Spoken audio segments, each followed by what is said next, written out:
Hello, welcome to Circle Brook Farm. I'm Roy Fischman, and I'm a member of the Staten Island Great Kills CSA, which stands for Community Supported Agriculture. We're a group from Staten Island that get the seasonal weekly deliveries of organic produce from this farm.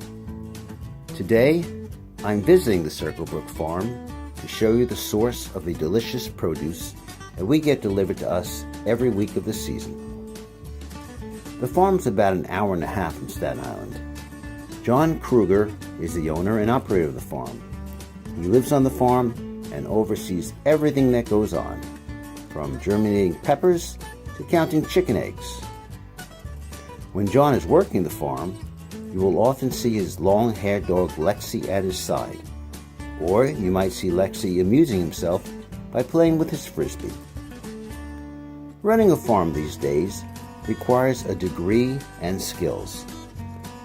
Farmer John earned his degree with a BS in Environmental Science from Cook College, Rutgers University in 1989.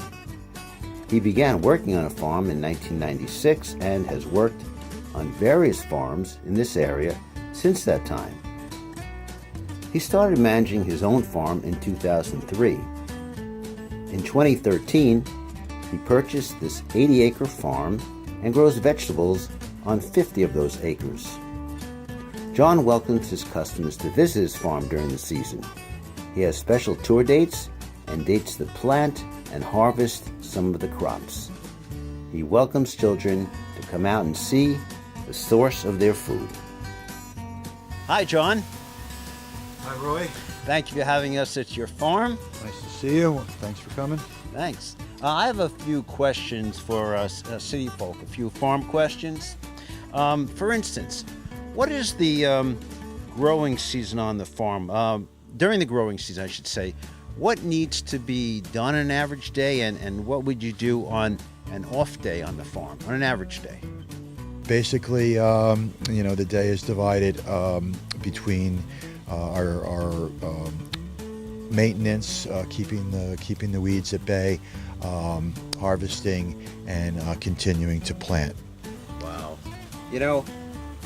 It's always been the tradition, or I should say the expectation, that farmers get up at the crack of dawn and go to bed late. There's so much to do. How does your workday figure out? What time do you get up and get to bed? As vegetable farmers, we actually don't start all that early. Right now we're starting at 9 because it's so cold in the mornings. Typically there's a lot of dew, so things are wet. The fields are very wet early in the morning. Later in the season we'll start a little bit earlier, but about the earliest we ever start is 8 o'clock. But typically we work until 8 o'clock, sometimes until as late as 9 o'clock. On occasion my workers are here. So we put in long days, but we don't necessarily start at the crack of dawn. That sort of comes from the dairy farmers who have to get up early to milk the cows. Yeah, lucky you. See, yeah, no cows just yet. No. So, how many workers you have on the farm? And is this the same number you have throughout the season, or does it vary? Well, I will have a total of 15 workers for most of the season. Right now, I have the first 5 of workers that I bring from Guatemala have arrived. And next week, I have another 5 coming in, and then the 2 weeks after that, there'll be 4 guys coming in from Nicaragua. I use a Department of Labor program that allows me to bring workers in for the season with visas, and everything's done legally. You've been doing this for many years? The H-2A program, the Department of Labor program, I've been doing, yes, since 2007, I believe. Okay. Now I'd like to get some CSA information. For instance, where do you bring the crops that you harvest from the farm? Well, obviously we have the CSA program. I have groups. I have about 14 groups in New Jersey, in different towns. We have a central location where people go to pick up their weekly share. We also do farmers markets. We're doing farmers markets in Montclair, Denville, and a number of markets in Jersey City, and also Hoboken on Tuesdays. So we're doing a lot of markets. We do a little bit of wholesale, a few restaurants, a few health food stores, but probably about 50% of my business is the CSA program, and then another 40%, let's say, is the market portion. Wow, so we're a big part of your market, huh? So our group, the Staten Island Great Kills CSA, we get our produce every Thursday. When would that produce get taken from the field? It depends on the crop, but generally most of what is distributed to the CSAs is harvested the day before.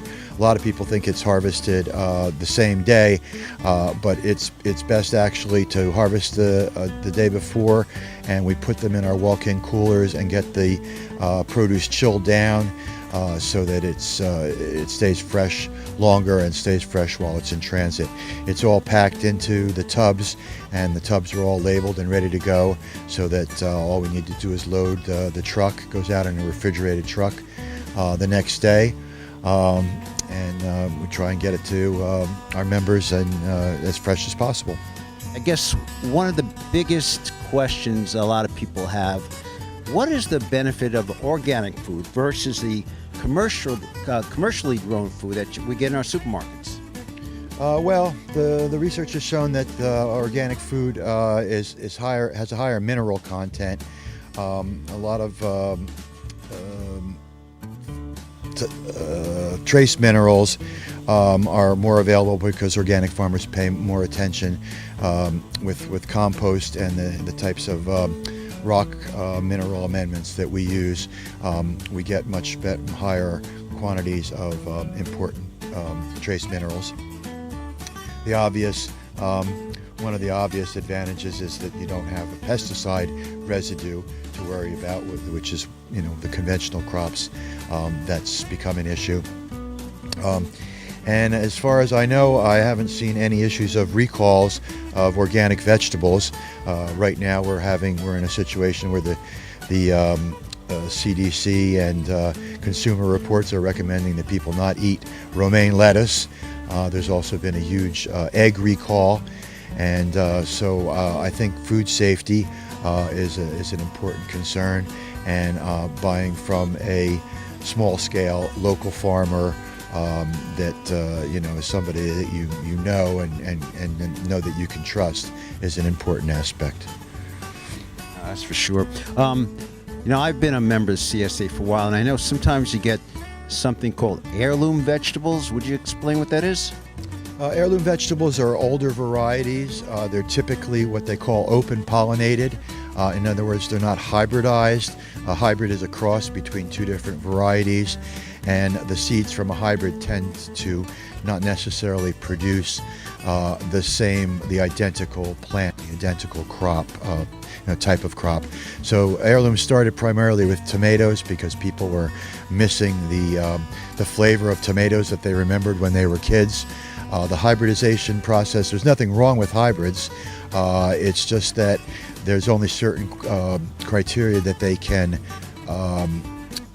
select for when they're hybridizing, and they've tended to select for long shelf life, disease resistance, things like that, and flavor has sort of taken a back seat. And the heirlooms still have a lot of that great flavor that people remember. But there are also, we grow some great heirloom varieties of beans, zucchinis. There are various types of vegetables that are things that you probably won't even see in the supermarket that we grow here at the farm. The egg shares that I think just started last year really been a big hit with our CSA. When do you think they're going to be available this year? Well, they'll be available from the very beginning this year. We got our first batch of hens in June of last year, and it took a little while for them to get into production. But we've had them now, so we're actually starting to have a little bit of a backlog of eggs here, and we'll be ready to go with the first deliveries. Is there a difference between free-range and cage-free chickens? Well, yes, free range means that they actually have access to the outdoors. If they're raised in a facility that doesn't keep them in cages, they could still be indoors constantly, and they would not have access to grass or insects that they can find on pasture. Gotcha. So, as far as a consumer, would I want to? I mean, is there a difference between eating free range or cage-free chickens? Yeah, it depends on the type of feed that they're getting. All chickens need grain, they need corn, and they need the protein from that. But if they're supplementing with the insects that they find out in the field and foraging and eating greens, we also give them our excess produce, things that are brought back from market that have wilted, or leaf that has been trimmed off of crops. We give that to them too, and they're really happy to eat greens, and it makes the yolks much brighter orange and much more nutritious. Oh, so they have a pretty varied diet. That's nice. And what about? All right, so the eggs you say would probably taste better. What about I don't know if you slaughter the chickens, but would one chicken taste better than another, cage-free versus free range? Yeah, it just depends on the diet. The flavor of the meat is going to be very dependent on the diet. We haven't started doing any meat birds yet. We're just doing egg layers at this time. What kind of chickens are we looking at? This is a Rhode Island Red Cross. Yep. We're all huddled together in here for some reason. Yeah, I see one rooster strutting around. Is that? Roosters in here, yep. We didn't get any roosters with the flock, but I have some partners in this business, and they had some roosters they wanted to bring over, so we did that. I'm starting. The eggs taste better when there's a rooster around. I don't know about. This will be the 4th year that I have been a member of the Great Kills CSA. The CSA season this year runs from June 7th through November 15th. Produce is given out every Thursday night from 5:30 p.m. to 7:30 p.m. in Great Kills. We get a lot of vegetables each week, too much for the 3 of us who are at home now. So I get a half share by splitting it with a friend and only picking up every second week. What I enjoy about the CSA is that it gives me an incentive to eat a healthier diet. When I first began getting the vegetables, I got some that I hadn't seen before, like garlic scapes, chervil, rainbow carrots, and fingerling potatoes. I started looking up recipes for them on the internet.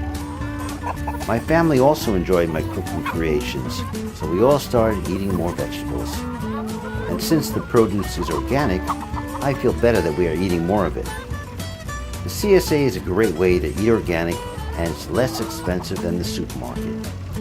Join us and then come out to the farm.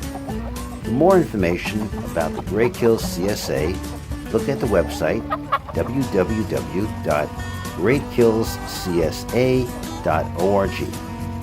You may also contact Dawn Rizzo, the core group coordinator, at greatkillscsa@gmail.com.